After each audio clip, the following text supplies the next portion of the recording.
Hola chipirones, soy Focusin y a petición popular, muy popular, aquí os traigo mi Draw My Life. Igualmente tampoco creáis que sabréis toda mi vida con este vídeo, solo contaré parte de ella, ya que si nos pusiéramos a dibujar todos los detalles no terminaríamos nunca. Así que nada, os dejo la intro y a partir de ahí pondré voz de cuentacuentos para hacerlo un poquito más moña.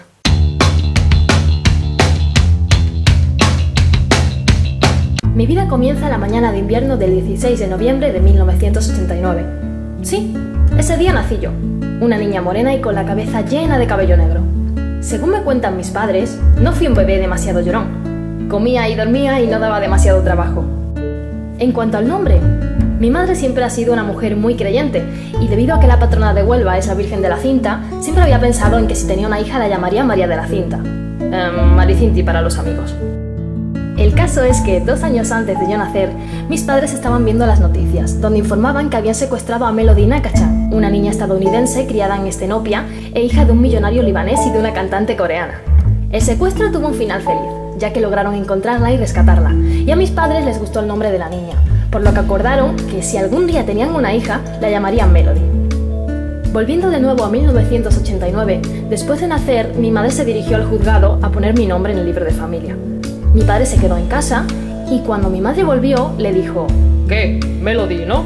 A lo que mi madre respondió: no, María de la Cinta. ¿Cómo que María de la Cinta? ¿No quedamos en que la llamaríamos Melody? Tengo que decir que le debo más que la vida a mi padre por eso.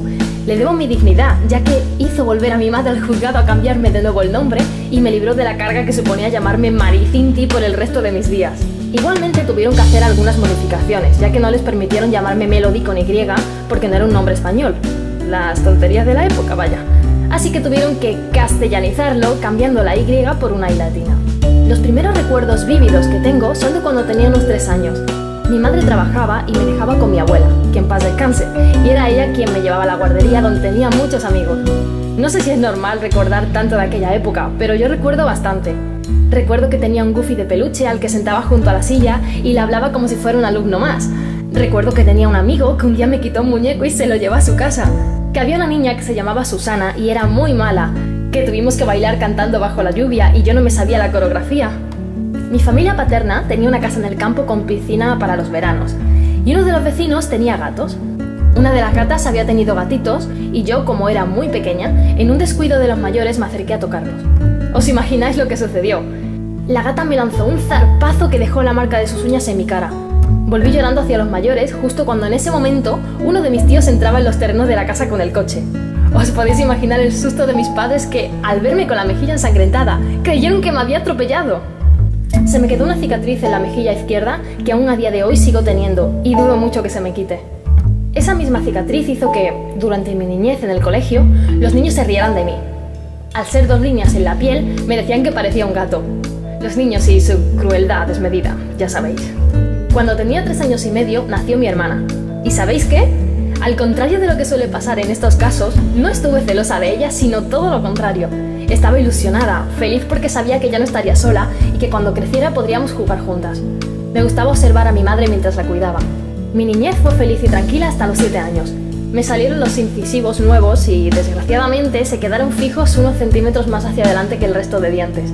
Sumado a que eran bastante grandes, el resultado que teníamos era algo parecido a esto. La niña que parecía un gato, ahora parecía un conejo. Sobra decir que siempre he odiado a muerte a Bugs Bunny por las continuas referencias hacia él que me hacían los niños. Incluso mis dientes, al afearme notoriamente el rostro, eran motivo suficiente para los niñatos de mi barrio para ir a pegarme en cuanto me veían. Era lo que tenía vivir en un barrio demasiado humilde, no sé si me entendéis. Pero al margen de todo, yo intentaba ser feliz. Era buena niña, tenía mis amiguitos, mi primo y yo éramos inseparables y estábamos siempre jugando. Cuando tenía 9 años, fui víctima de otro complejo más. Además de mi extrema delgadez, mis dientes de conejo y mis plantillas en los pies por carecer de puente. Fui con mis padres a Sevilla, me hicieron una radiografía y me diagnosticaron escoliosis idiopática progresiva, una desviación de la columna vertebral por causas desconocidas, y cuyo único tratamiento consistía en ponerte un corsé de plástico encima de una camiseta y apretártelo muchísimo. Era incómodo, se notaba por fuera, daba mucho calor y te hacía rozaduras. Puede resultar patético, pero era solo una niña y aquel aparato me limitaba tanto que comencé a sentirme muy triste. También me pusieron brackets en los dientes para solucionar el problema de parecer un conejo humano. y me operaron de los pies para solucionar definitivamente el problema de la carencia de puente.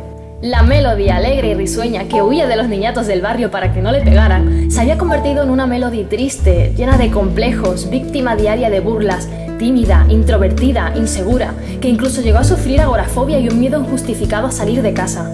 Nunca llegaré a saber si realmente llegué a padecer algo considerado depresión, ya que es una enfermedad demasiado seria, pero solo puedo decir que me levantaba llorando y me acostaba llorando, prácticamente todos los días, y así hasta que cumplí 14 años. Debido a que el corsé no me hizo ningún efecto y mi columna seguía torciéndose más, me ingresaron en Sevilla para operarme.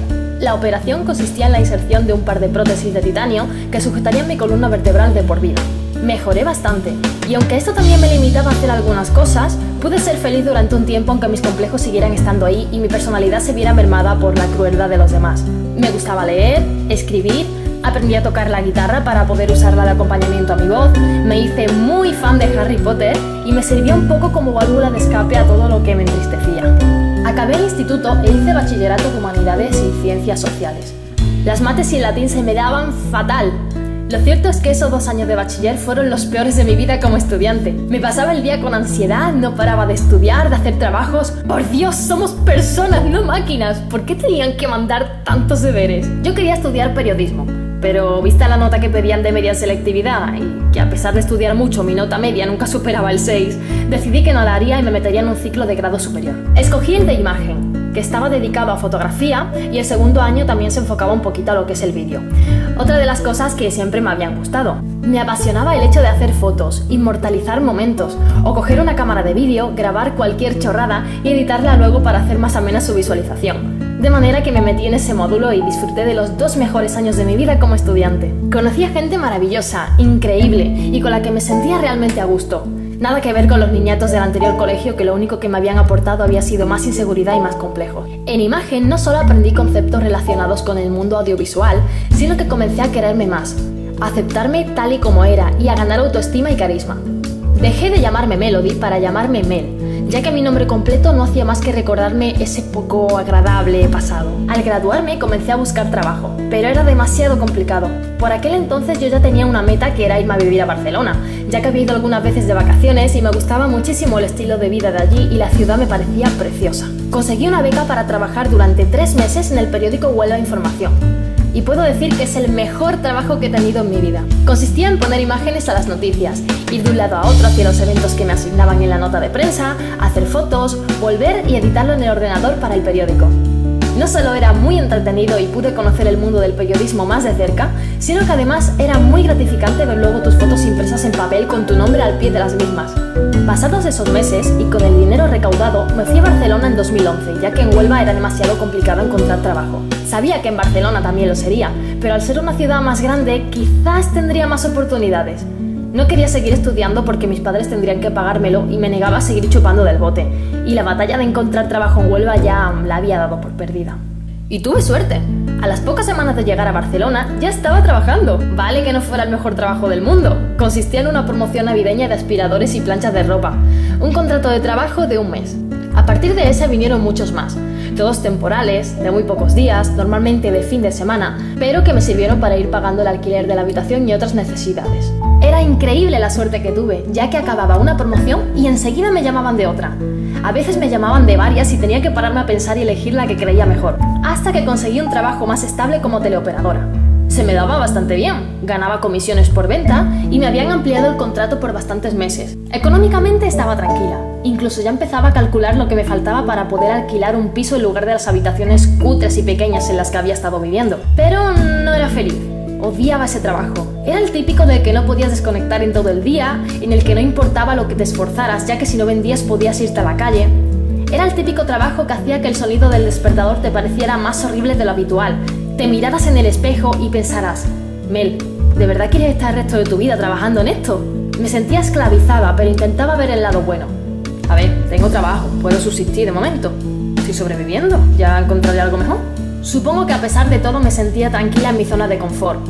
Ya se sabe que la gente tiene mucho miedo a abandonar lo rutinario por no saber qué puede depararle lo desconocido. Todo se fue a la mierda el día que fuimos a trabajar y nos dijeron que habían abierto un ERE de extinción.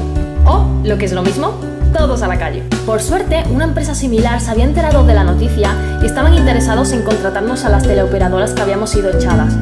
Mientras esperábamos a que nos llamaran, fue cuando me abrí el canal de YouTube. Llevaba años viendo vídeos y siempre me había entusiasmado la idea de contar todo lo que pensaba por internet, ya que siempre había utilizado la escritura para ello y llegaba a mucha menos gente. Y uno de esos días, poco después de ser una parada más en España, me levanté y me dije: hoy subo un vídeo. Me compré la cámara y horas después tenía el vídeo, soy delgada, no anoréxica, subido en la plataforma. Ya que mi delgadez extrema durante mi adolescencia fue motivo de demasiadas lágrimas y de no salir a la calle por puro complejo instaurado a costa de los demás. Poco después entré a trabajar en la otra empresa, de teleoperadora también, y comencé a sentirme mal. Imagino que muchos pensaréis: joder, al menos trabaja, ¿de qué te quejas? Como ya sabéis, soy una persona que se cuestiona todo, que odia las injusticias, que intenta ser feliz como todos los demás. Y el hecho de levantarme para ir a un sitio donde no me sentía a gusto, hacer un trabajo que odiaba a muerte, porque molestar a clientes para intentar hacer que compraran no era algo de mi agrado, teniendo en cuenta que soy una persona muy empática. Y todo por tener dinero, me parecía algo horrible. ¿Por qué estaba ahí? ¿Por qué no buscaba otra cosa?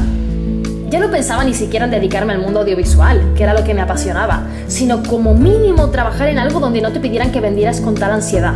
Y poco después dejé el trabajo. No podía más. Llegaba a casa llorando y pensando en que al día siguiente tendría que volver allí. Y sé que para los conformistas esto parece una niñería y que tendría que haber seguido, pero ¿realmente merece la pena tener dinero a cambio de estar deprimida todos los días?